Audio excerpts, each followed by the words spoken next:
This is Shop Talk, our weekly discussion of journalism issues. I'm Rich Egger. I'm Lisa Kernek. And I'm Jasmine Crighton.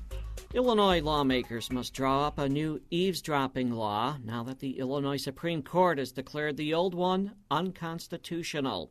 The court released two related opinions on the matter late last week. The law made it a crime to record conversations unless all parties involved agreed. The justices found the law was way too broad. They did take pains to say a narrower law protecting truly private conversation would be lawful. And Lisa, Illinois' law, which was, I believe, written in 1961, was among the most restrictive in the nation, if not the most restrictive, correct? That's right. It had probably the most severe penalty, which was a felony if you were convicted, and you could serve prison time. Mm-hmm. And the opinion noted that, or Chief Justice Rita Garman wrote in her opinion that this law is so broad that it criminalized a lot of behaviors that are getting to be pretty common now that we have devices. Everybody carries devices that record anymore. And some examples she noted were a loud argument on the street, a political debate on a college quad, yelling fans at a sports event, or any conversation loud enough that the speakers could be expected to be heard by others. So all of those, if you had recorded those, you would have been in violation of this law. You would have been committing a felony. Yes, and probably unknowingly. So, I can understand the intent of the law trying, if you're calling someone on the phone and you want to interview this person for public broadcast or publication, I can understand wanting to ask permission when the recording device is out of sight. But,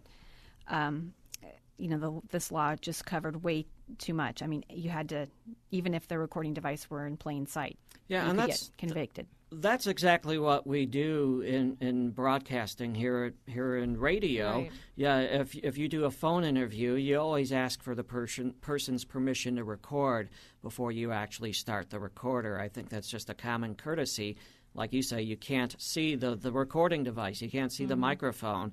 But when you're out in public, I'm big on the use of sound in radio stories, so I feel like I've been quite the lawbreaker all these years. Yeah, I mean, that calls into question most of what broadcast journalists do. We're out there recording natural sound, ambient sound all the time for different stories out in public where people really don't have an expectation for privacy. We can record their image, but we couldn't record them talking as they walk past. I mean, I don't think a lot of journalists really took that into consideration probably when they went out to do their daily stories here in this state, because I think probably all of us have maybe accidentally broken a law when it comes to getting natural sound out on a street, or when out, for instance, when teachers were picketing. I mean, we were out there recording on our iPhones some video and people chanting and that kind of thing.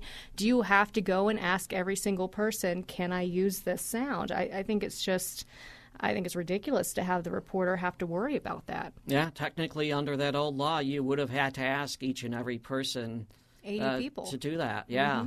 And if anyone driving by yelled, you'd have to chase them down and ask if it was okay to use the sound of their voice.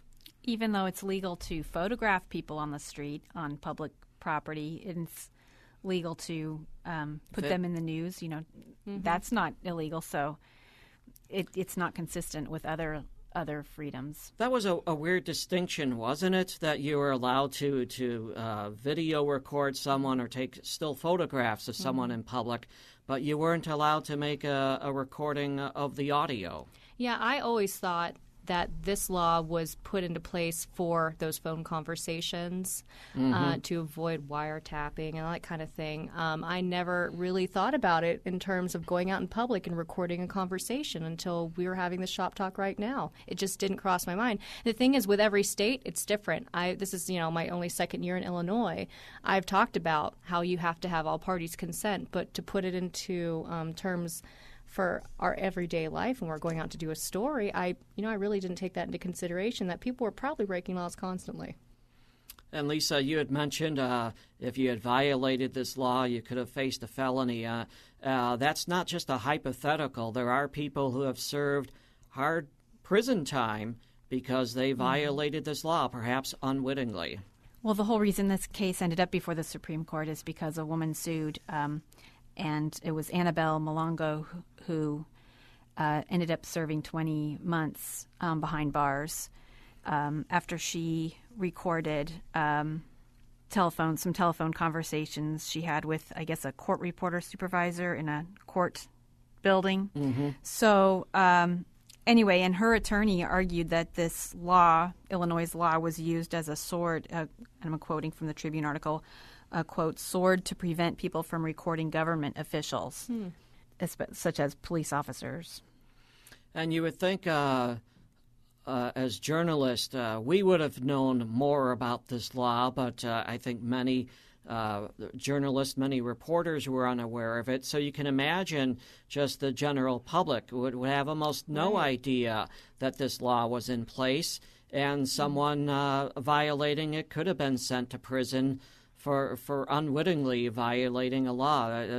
Especially just, to me, the idea that this was a felony and you could serve that much time in prison for violating this law was just, in my opinion, was just over the top. I think it's too restrictive. I think it hinders not only journalists but also the public at large. I mean, the technology nowadays, we carry around recorders with us in our pockets, and people will bring them out and with no thought record a situation around them and then post it online.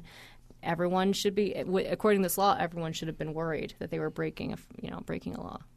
With that, we have run out of time for today. Our listeners can join us again next week at this time